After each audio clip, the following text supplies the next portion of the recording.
Welcome to Aerial Photogrammetry with Trimble Business Center version 5.90.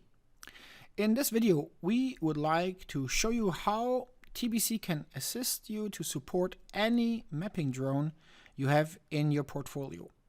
We will run multiple example datasets where we can see how the new functions will help you to make your life easier, and they will answer you following questions.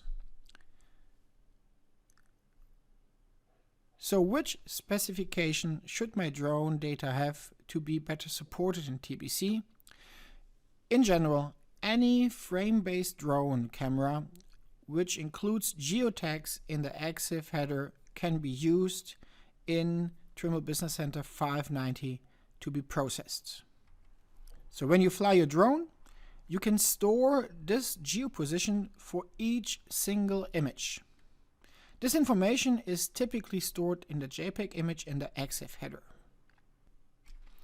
And in your case, you can check, for example, if you go to your image and you just right-click it, and then you go to the properties, and you go to the details, and you scroll down in the details, you will have an entry called GPS.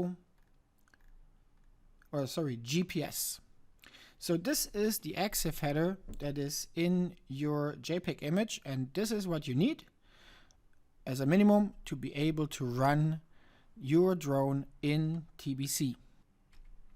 This value is typically always stored in WGS84 in a geographic coordinate system, and therefore can then easily be transferred when you bring it into TBC into your coordinate system. So thank you for watching this video and see you in the next one. Goodbye.